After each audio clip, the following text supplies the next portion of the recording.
सोचो, अगर एक दिन तुम्हें सडनली नींद आनी शुरू हो जाए और जितना तुम उसे रोकने की कोशिश करो उतना ही वो तुम्हें अपनी तरफ खींचती जाए, और फिर जैसे ही तुम सो जाओ तुम किसी सपने में नहीं बल्कि एक नाइटमेयर में जग जाओ। ये कोई नॉर्मल दुनिया नहीं है, ये है नाइटमेयर स्पेल की दुनिया, जहाँ मिस्टीरियस कर्स जो स्पेशल 16 से 18 साल के लोगों को होता है, और एक बार अगर तुम इससे इन्फेक्टेड हो जाओ तो समझ जाओ तुम्हारी जिंदगी अब तुम्हारी नहीं है। नाइटमेयर स्पेल एक ऐसा सिस्टम है जो तुम्हें धीरे धीरे तोड़ता है। पहले तुम्हें थकान महसूस होती है, फिर नींद कंट्रोल से बाहर हो जाती है, और फिर बूम तुम एंटर करते हो अपनी पहले नाइटमेयर ट्रायल में। ये नाइटमेयर सिंपल सपने नहीं है, ये एक टेस्ट है, एक ट्रायल है, एक गेम ऑफ सर्वाइवल है, जहाँ मॉन्स्टर है, इंसान है और ट्विस्ट तो बहुत ज्यादा ही है। ये सब रियल नहीं होते, ये पुरानी हिस्ट्री से रिक्रिएटेड इवेंट होते हैं। मतलब तुम एक ऐसे बैटलफील्ड में हो जहाँ कहानी पहले से लिखी जा चुकी है, पर तुम्हें उसका एंडिंग चेंज करना है। जो लोग नाइटमेयर स्पेल को सरवाइव करते हैं उन्हें कहते हैं स्पेल कैरियर्स। इनके पास होता है एक स्पेशल पावर जिसे कहते हैं सोल कोर। जितना ज्यादा कोर उतनी ज्यादा एनर्जी स्टोर कर सकते हो। लेकिन ट्विस्ट, ज्यादा कोर होने का मतलब ये नहीं कि तुम स्ट्रोंग हो, सब डिपेंड करता है तुम्हारे एबिलिटी पर, क्योंकि तुम उसे कैसा यूज करते हो। और फिर आते हैं इस दुनिया के असली नाइटमेयर क्रीचर्स पर। इनकी रैंकिंग और भी ज्यादा डेंजरस होती है। डोरमेंट से स्टार्ट होती है और एंडिंग होती है अनहोली पर। जैसे जैसे ये ग्रो करते हैं इनकी पावर डिफरेंट इंसेंस हो जाती है। और इससे डेंजरस दुनिया के बीच एक लड़का है जिसका नाम है जीरन, एक ऑर्फन जिसके पास ना फैमिली है ना कोई फ्यूचर। वॉल पर एक पोस्टर लगा है जिस पे लिखा है सेव द चिल्ड्रन। जीरन उसे देखकर हंसता है, गुस्सा होता है और कहता है सेव द चिल्ड्रन, ये क्या बकवास है। स्टाफ उसे देख के उसे रोकता है, पर जीरन के दिमाग में सिर्फ एक ही चीज चल रही होती है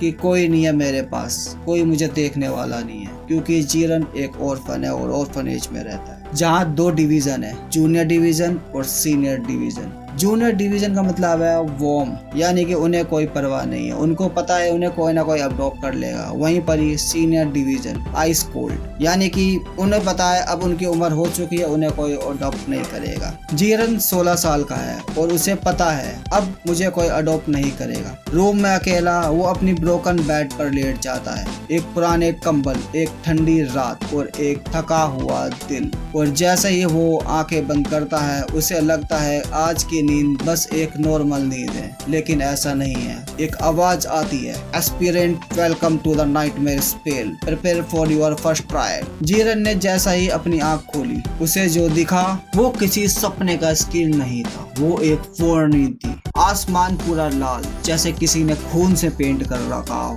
बादल ब्लैक नहीं डीप ब्लड रेड, और उनका शैडो सीधा जीरन के ऊपर गिर रहा था। वो जहाँ खड़ा था एक जंगल था, पर नॉर्मल जंगल नहीं। पेड़ों पर पत्ते नहीं थे, उनकी जगह कांटे लगे थे जो आसमान को चीर रहे। बीच में एक सर्कुलर जगह थी जहाँ जमीन पर बने हुए थे इंसेंट ग्लोइंग रून्स क्रिम्सन कलर में। जीरन ने हाथ लगाया और जैसे ही उसने उसे फील किया एक अजीब सी एनर्जी उसके अंदर घुस गई। एक तेज सीटी की आवाज आई। जीरन का सर इंस्टेंटली घूमता है और कोई नहीं दिखता। फिर उसकी नजर ऊपर जाती है और वो देखता है एक जाइंट मून जो पूरा खून जैसा लाल है, और फिर एक ब्लड उसके फेस पर गिरता है। जीरन वाइप करता है और देखता है उसके हाथ पर खून है। बारिश हो रही है पर पानी की नहीं, खून की। हवा में आयरन की स्मेल, सांस लेना भी मुश्किल। जीरन डरा हुआ और कहता है ये क्या हो रहा है, क्या मैं हेल में हूँ। फिर से वही सीटी आती है, इस बार करीब से। जीरन धीरे से मुड़ता है और वो देखता है वो इंसान नहीं था, वो एक गलती थी। फेस इंसान जैसा, बाल लंबे खून से भरे हुए, आंखें बिना पलक के सीधा उसकी रूह के अंदर घुसी थी, और बॉडी एक जाइंट स्नेक जो ह्यूमन फ्लैश पहना हुआ है। वो क्रिएचर उसे देख रहा था जैसे शिकारी अपने शिकार को नाप रहा हो। जीरन भागना चाहता था, चिल्लाना चाहता था, पर उसकी बॉडी मूव ही नहीं कर पा रही थी। उसकी आवाज जैसे किसी ने छीन ली हो। फिर उस क्रिएचर का मुंह धीरे धीरे खुलता है और आवाज इतनी तेज जैसे रियलिटी ही ब्रेक हो रही हो। जीरन का दिमाग जैसे कोई फाड़ रहा हो और फिर सब कुछ ब्लैक। जीरन आंखें खोलता है और उसके सामने फिर से वही रूल्स जिस पे लिखा हुआ है नाम जीरन, rank aspirant, soul code dormant और expect born of the blood. जीरन कंफ्यूज होता है और बोलता है बॉर्न ऑफ द ब्लड, ये क्या मतलब है? फिर उसके बाद उसे दिखता है एक्सपेक्ट का डिस्क्रिप्शन। वहाँ लिखा होता है those born from the blood are particularly favoured. Light on होती है, जीरन देखता है वो अकेला नहीं है, वो नंगा खड़ा है। दूसरे लोग भी उसके साथ लाइन में हैं। सबके फेस पर फियर, होपलेस और डरा हुआ। और फिर डोर खुलता है और अंदर आता है एक और मॉन्स्टर जिसकी बॉडी फ्लैश से लटकती हुई, स्मेल फ्रेश ब्लड, फेस एक हॉरिफाइंग फ्लैश का पाइप। ये पहले वाले से अलग था पर इक्वली डेंजरस। वो पहला इंसान के पास जाता है, उसका हाथ खुद उठ जाता है जैसे किसी ने कंट्रोल किया हो।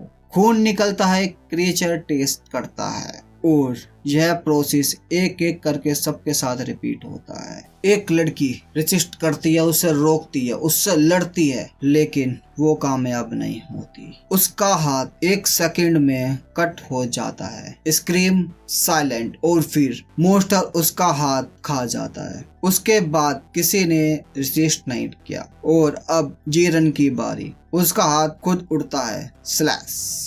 दर्द इतना ज्यादा जैसे उसका दिल बाहर ही आ गया और फिर वो मॉन्स्टर उसका खून पीता है और स्माइल करता है। जीरन डरा हुआ दर्द में और वो कहता है ये मुस्कुरा क्यों रहा है? सडनली एक छोटा सरपेंट क्रिएचर बाहर आता है, एग्जैक्टली वैसा ही जैसा फॉरेस्ट वाला। वो जीरन का खून चाटने लगता है जैसे एक top. Fear not, it will not harm you. एक आवाज आती है उसके दिमाग में और शॉकिंगली ये आवाज सिर्फ जीरन को ही सुनाई देती है। एंटिटी अपने फ्लैश को फाड़ता है और उसमें से निकलता है एक बोन स्टाफ जिसके टिप पर घूमता हुआ ब्लड मास। फिर से एक आवाज आती है उसके ही दिमाग में, टेक। जीरन स्टाफ पकड़ता है, कोल्ड वाइब्रेटिंग। एक मैसेज आता है, यू रिसीव ए मेमोरी। और उस मोमेंट पर जीरन मूव कर सकता है। अभी तो गेम ऑफिशियली स्टार्ट हो चुका है, तो बने रहिएगा और कमेंट जरूर करिएगा नेक्स्ट पार्ट के लिए। तो मिलते हैं अगली वीडियो में।